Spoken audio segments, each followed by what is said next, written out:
If you're taking a math science or maybe digital photography or some other art class through Vista Ridge High School, it's likely that your course exists in the BUZZ Learning Management System. Not all courses in those disciplines do, but you may have a course in that system. If you do, you'll receive an email with this URL link to get you into the Learning Management System, which will take you to this login page. So it's https://d49 Vista Ridge cdls.agilixbuzz.com. But again, that link should come in an email to you.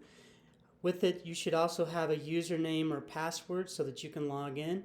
You enter them in the top right, hit login, and you'll be into the BUZZ system. The first screen might look like this. It might give you an option of how to log in. It won't say admin or teacher probably. It'll probably give you the option to log in as a student, which is what you'd want to hit, obviously.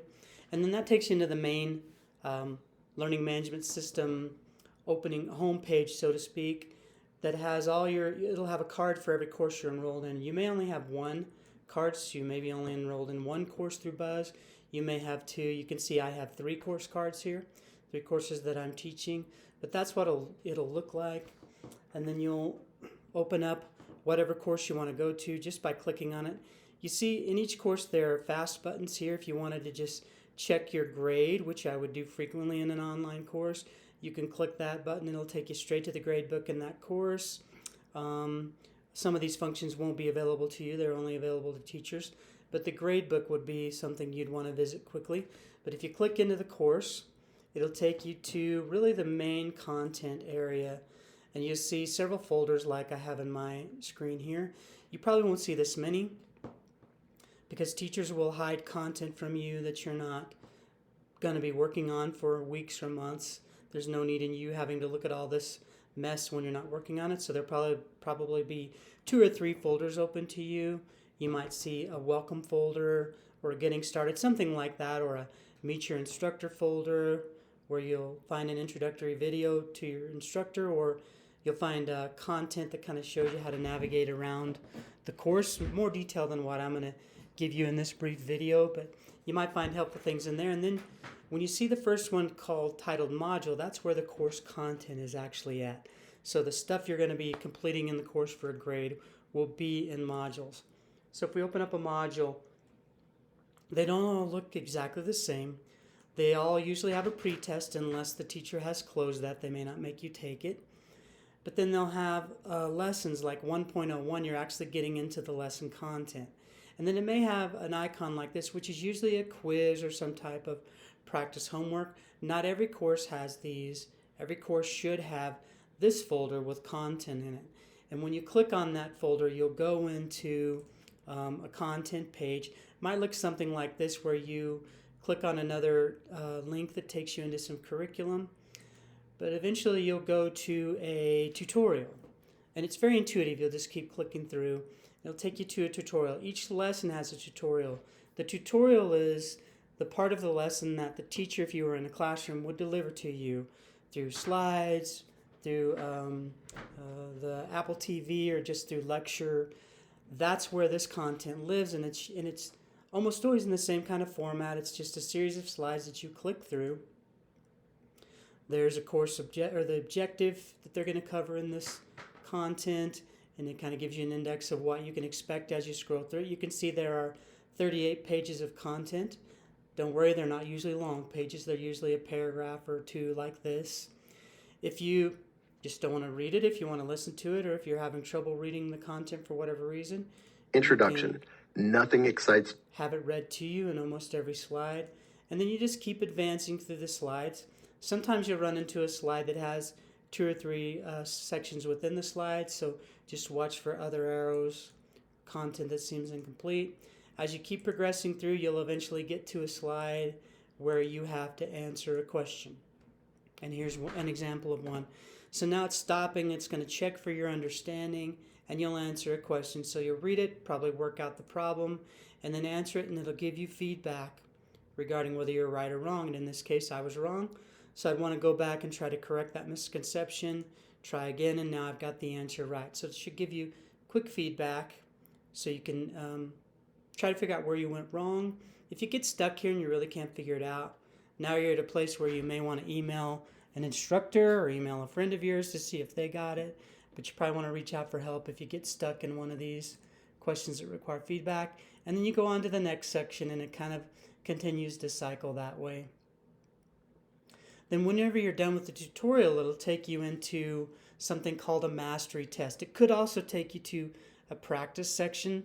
Some courses have a practice piece where you'll work a series of problems before you take the mastery test. And some don't have that. They just take you straight into a mastery test. And this one particularly, it has 10 questions, I believe, yeah. And you'll just start answering the questions one at a time. As you answer them, you'll hit next. When you get to the end of the assessment, it'll tell you how you did. It'll tell you how many you got right or wrong. If you didn't get enough of them right, if you're not happy, because this will count towards your grade, then you can always go back to the tutorial. You do have to do this. Go back to the tutorial, go through it again. You could click through it much faster the second time.